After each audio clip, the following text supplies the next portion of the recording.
এখানে ডেইলি ট্রাইব্যুনালের bureau chief তিনি বলেছেন যে তিনি 2011 সাল থেকে এই পত্রিকায় কাজ করেন।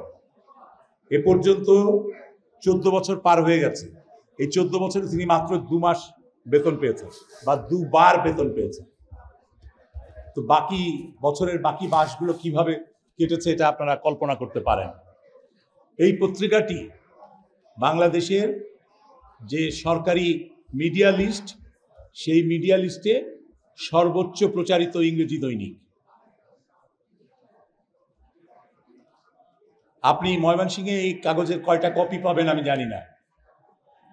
ঢাকায় আমি কোনো হকারের স্টলে আমি এই পত্রিকা দেখিনি, অথচ এই পত্রিকা সর্বাধিক প্রচারিত ইংরেজি দৈনিক। এই ইংরেজি দৈনিক যে এটা সর্বাধিক প্রচারিত বা এই ইংরেজি দৈনিকে যে ওয়েস্ট বোর্ডের বাস্তবায়ন হয়েছে, এইটার সার্টিফিকেটে স্বাক্ষরদাতাদের মধ্যে 2 জন ইউনিয়ন নেতা রয়েছেন। তাদের একজন আবার আপনাদের ময়মনসিংহেরই, আমি নাম বলবো না। তো এখন এই ধরনের অনিয়ম দুর্নীতির জন্য সরকারি কর্মকর্তাদের দায়ী করা খুব সহজ, কিন্তু আমাদের নিজেদের চেহারাটাও আয়নাতে দেখা দরকার। আমরা নিজেদের চেহারাটা যদি আয়নাতে না দেখি তাহলে এখান থেকে এই অনিয়মগুলো দূর হবে না। আমরা নিশ্চিতভাবে বলতে পারি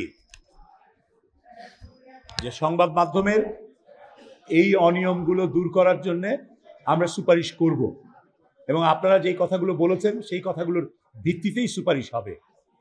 আপনারা যে সমস্ত সুপারিশ করেছেন সেই সুপারিশগুলো অত্যন্ত গুরুত্বের সাথেই বিবেচনা করা হবে। সাংবাদিকদের শিক্ষাগত যোগ্যতা, সম্পাদকের যোগ্যতা, প্রকাশকের যোগ্যতা, এসব কথা আপনারা বলেছেন, সেগুলো সবই আমাদের বিবেচনায় থাকবে। প্রকাশকের যোগ্যতার প্রশ্নে এখানে কথা এসেছে যে 1 বছরের বেতন, অন্তত বেতন ভাতা দেওয়ার সামর্থ্য আছে কিনা সেটার একটা সার্টিফিকেট থাকা উচিত। এটা কিন্তু এখনকার নীতিমালাতেই আছে, সরকারের নীতিমালাতে।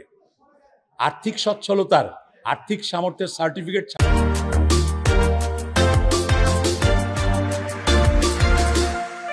ছাড়া কেউ কোনো পত্রিকা প্রকাশের ডিক্লারেশন পাওয়ার কথা না।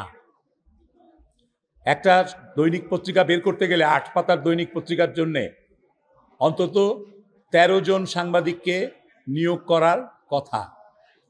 সেই পত্রিকার সম্পাদকের প্রথম শ্রেণীর পত্রিকায় 5 বছর কাজ করার অভিজ্ঞতা থাকার কথা, কিন্তু সেগুলো মানা হয় না।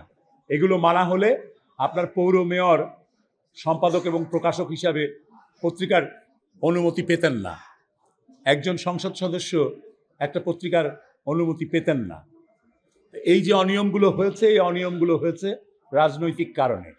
আপনারাই বলেছেন যে নির্বাচনের সময় সাংবাদিক পরিচয়ে ওই আইডি কার্ডটা নির্বাচন কেন্দ্রে সুবিধা দেয়, বাড়তি সুবিধা দেয়, এবং সেই সুবিধা নেওয়ার জন্যে রাজনৈতিক নেতারা এইভাবে পত্রিকা খোলেন এবং সেটা নির্বাচনের মৌসুমে একটু বেশি হয়।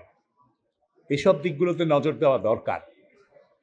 রাজনৈতিক মুখপাত্র একটা বেরোতেই পারে, দলের মুখপত্র, দলের পত্রিকা বেরোতেই পারে, কিন্তু সেটা জাতীয় পত্রিকা হয় না। সেটা দৈনিক পত্রিকা হিসাবে পাবলিক ইন্টারেস্ট সার্ভ করার জন্য, জনস্বার্থ সার্ভ করার জন্য কোনো পত্রিকা হয় না। এখানে আপনারা বলেছেন গোষ্ঠী স্বার্থের কথা। বড় বড় শিল্প গোষ্ঠী তাদের গোষ্ঠী স্বার্থে আপনাদেরকে বিভিন্ন সময় বিভিন্ন কাজে লাগায়। এই যে গোষ্ঠী স্বার্থকে কাজে লাগানো, গোষ্ঠী স্বার্থে সাংবাদিকদের কাজে লাগানো বা সাংবাদিকতাকে ব্যবহার করা, এটা একটা খুবই বিব্রতকর পরিস্থিতি তৈরি করেছে, একটা নৈরাজ্যজনক পরিস্থিতি তৈরি করেছে, যার ব্যবসাকে আরও এগিয়ে নেওয়ার জন্য গণমাধ্যমের প্রতিষ্ঠান খুলছেন এবং গণমাধ্যমের প্রতিষ্ঠান খোলার ক্ষেত্রে সহজেই অনুমতি পেয়ে যাচ্ছেন। সাংবাদিক, যোগ্যতা সম্পন্ন সাংবাদিক আছে কিনা, দক্ষতা, প্রয়োজনীয় দক্ষতা আছে কিনা, সেগুলো যাচাই বাছাই আর করা হচ্ছে না। যে কারণে এত সংখ্যক পত্রিকা প্রকাশিত হয়েছে, এত টেলিভিশন চ্যানেল এবং অনলাইন পোর্টাল সম্পর্কে আপনারা বলেছেন যে পকেটে পোর্টাল নিয়ে ঘোরে, অর্থাৎ পকেটে একটা মোবাইল ডিভাইস নিয়ে ঘুরছে এবং সেই মোবাইল ডিভাইস দিয়েই অনলাইন চলছে। কোনো ধরনের নিবন্ধন বা কোনো ধরনের নিয়ম নীতি মানার প্রশ্ন নেই।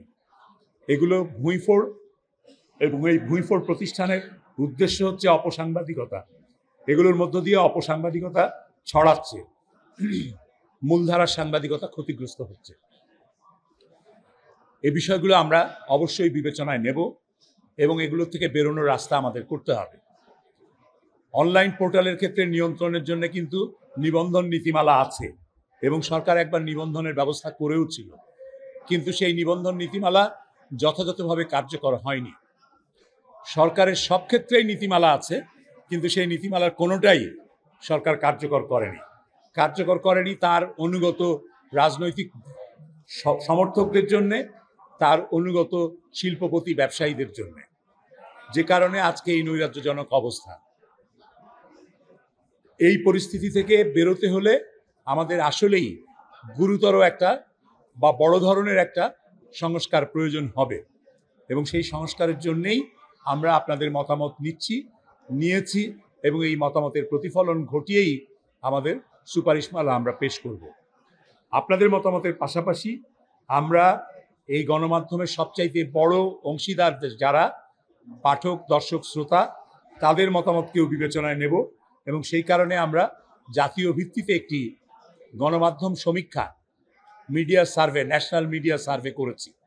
গত 1 থেকে 7 জানুয়ারি সারা বাংলাদেশে প্রায় 45,000 হাউসহোল্ডে, বাড়িতে আমাদের তথ্য সংগ্রহকারীরা যে মতামত নিয়ে এসছেন এবং তার ভিত্তিতে আমরা মানুষের মতামত জানতে পেরেছি। জানার মাধ্যমে আমরা তারা কি ধরনের প্রত্যাশা তাদের রয়েছে গণমাধ্যম সম্পর্কে, কেমন গণমাধ্যম দেখতে চান, সেটা সম্পর্কেও আমরা তাদের বক্তব্য, তাদের মতামত পেয়েছি। এগুলো সব কিছুই বিবেচনায় নিয়ে আমাদের কাজ এগোবে। আমরা আমাদের সংস্কারের প্রস্তাব তুলে ধরব। আমাদের স্বনিয়ন্ত্রণের কথা এসছে, হয়রানির বিরুদ্ধে প্রতিকারের কথা এসছে, কালো আইনগুলোর কথা এসছে, যে কালো আইনগুলো বাতিল করতে হবে। গণমাধ্যমে যে হয়রানি, সেই হয়রানি বন্ধ করার জন্যে প্রেস কাউন্সিলকে শক্তিশালী করার কথা এসছে। প্রেস কাউন্সিল যেটা আছে সেই প্রেস কাউন্সিল অকার্যকর, এই প্রেস কাউন্সিলটাকে সংস্কার করতে হবে। এটার নামটাও এই প্রেস কাউন্সিল আর রাখা উচিত কিনা সেটাও একটা প্রশ্ন, কারণ এটা এতই বিতর্কিত হয়ে গেছে এবং এতই ডিসক্রেডিটেড যে এই নামে প্রতিষ্ঠান আসলে কতটুকু কার্যকর হবে সেটা সন্দেহের বিষয়। সেই কারণে এই স্বনিয়ন্ত্রণের ব্যবস্থা, সেটাও সংস্কারের কথা আমরা ভাবছি। আপনারা যেমন বলেছেন ঠিক সেই আলোকেই আমরা চিন্তা করব এবং সেটার প্রতিফলন আমাদের রিপোর্টে থাকবে। মোটামুটি এ পর্যন্তই এখন বলতে পারি। আমরা আশা করব যে আমরা নির্ধারিত সময়ের মধ্যেই আমাদের প্রতিবেদন পেশ করব। সেই প্রতিবেদন পেশ করার পর মূল দায়িত্বটা কিন্তু আপনাদেরই থাকবে। সেটা হচ্ছে এই সুপারিশগুলো বাস্তবায়নের জন্য সরকারের উপর চাপ প্রয়োগ, সেটা আপনাদেরকেই করতে হবে। আপনারা যদি চাপ প্রয়োগ না করেন তাহলে এই সংস্কার একটাও বাস্তবায়ন হবে না। সংস্কার আমরা সুপারিশ করেই আমাদের দায়িত্ব শেষ, কিন্তু তারপরে সেই সংস্কার বাস্তবায়নের জন্যে দায়িত্বটা হচ্ছে সরকারের। সেটা এই অন্তর্বর্তী সরকার এবং পরবর্তীতে রাজনৈতিক সরকার ক্ষমতায় আসলে সেই রাজনৈতিক সরকার। সব সরকারের কাছেই দাবিটা আপনাদেরকেই জানাতে হবে, আপনাদেরকেই বলতে হবে যে এই সংস্কারের যে প্রস্তাব এসছে, যেই সুপারিশ এসছে, যেই পরিবর্তনের কথা এসছে, সেই পরিবর্তনগুলো কবে হবে, কেন হচ্ছে না, এখনই হোক। এই কথাগুলো আপনাদেরকেই বলতে হবে। আমরা আশা করব আপনারা সেটা বলতে পারবেন এবং বলার জন্যে ঐক্যবদ্ধ হবেন। আপনারা ঐক্যবদ্ধ শক্তিশালী ইউনিয়ন গড়ে তুলতে পারবেন।